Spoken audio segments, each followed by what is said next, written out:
যিমানবিলাক আন্দোলন কৰিলোঁ চৰকাৰৰ বিপক্ষে কৰা আন্দোলনবিলাকৰ কথা বেলেগেই আমি আন যিবিলাক প্ৰতিষ্ঠান উদাহৰণস্বৰূপে নামনি সোৱণশিৰি জলবিদ্যুৎ প্ৰকল্পৰ বিৰুদ্ধেও যিবিলাক আমি আন্দোলন কৰিলোঁ সেই আন্দোলনবিলাকতো অসম জাতীয়তাবাদী যুৱ ছাত্ৰ পৰিষদে কঠোৰভাৱে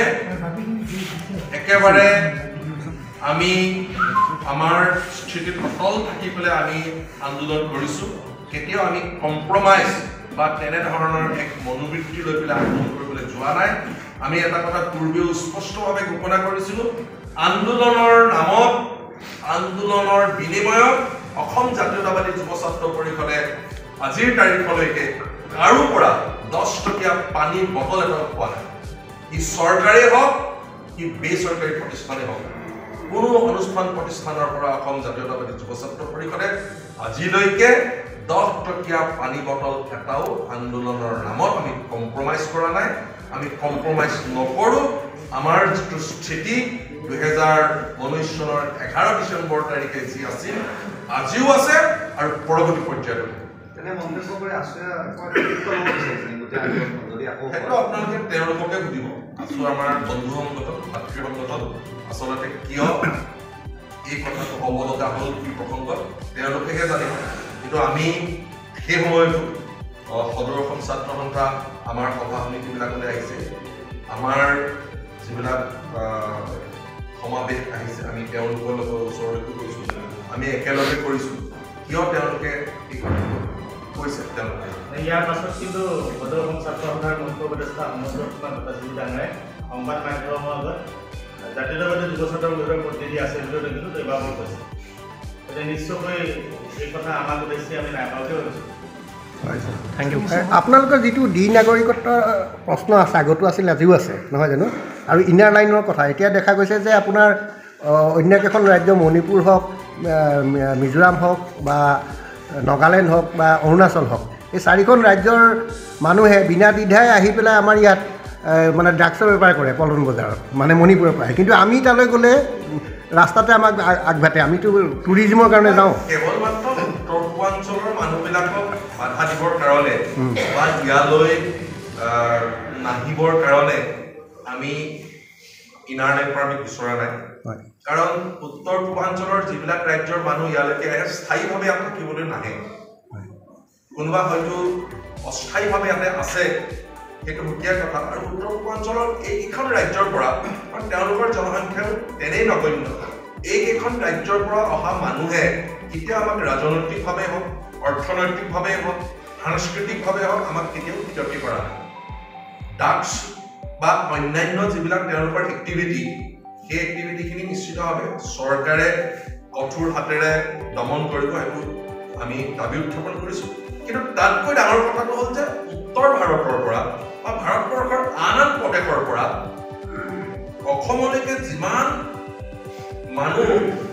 আগ্ৰাসন হৈছে সেই আগ্ৰাসিত প্ৰবজনই বা আগ্ৰাসিত জনসংখ্যাইহে আমাক অৰ্থনৈতিকভাৱে হওক ৰাজনৈতিকভাৱে হওক সাংস্কৃতিকভাৱে হওক ক্ষতি কৰিছে গতিকে আমি আমাৰ ৰাজ্যৰ বাহিৰৰ কোনো অঞ্চলৰ পৰা মানুহ অহাটো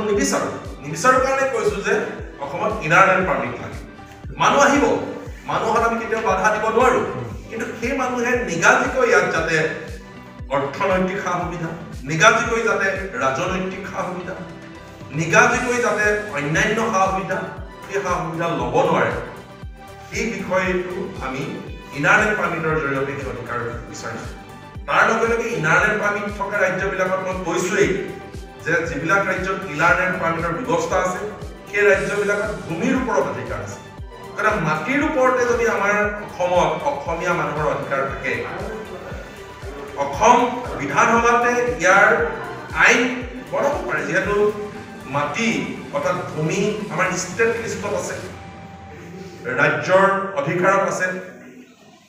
ইচ্ছা কৰিলে অসম চৰকাৰে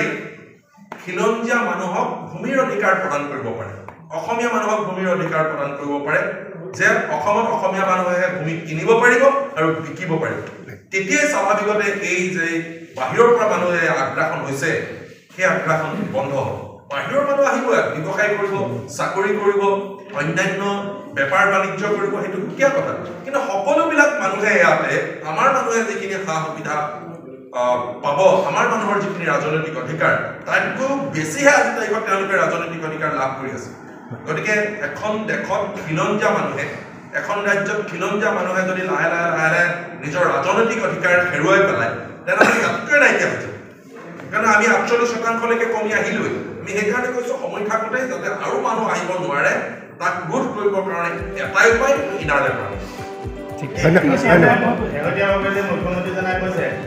যে মাজুলী বৰপেটা বটদ্ৰৱা তাতে খিলঞ্জীয়া মানুহৰ বাহিৰে অন্য কোনেও মাটি বেচা কিনা কৰিব নোৱাৰে বুলি যিটো তেওঁ এটা ঘোষণা কৰিছে যে এটা আইন বনাবলৈ গৈ আছে আমি তাক ধন্যবাদ জনাইছোঁ তাৰ লগতে কিন্তু আমি এইটো সংযোগ কৰি দিব বিচাৰিছোঁ যে বটদ্ৰৱা মাজুলী বৰপেটাই নহয় গোটেই সমগ্ৰ ৰাজ্যখনতে যাতে খিলঞ্জীয়া মানুহৰ পৰিৱৰ্তে কোনেও মাটি বেচা কিনা কৰিব নোৱাৰে তাৰ বাবে তেওঁ আইন প্ৰস্তুত কৰক তেতিয়াহে আচলতে আমাৰ খিলঞ্জীয়া মানুহসকলে সুৰক্ষিত হ'ব ঠিক আছে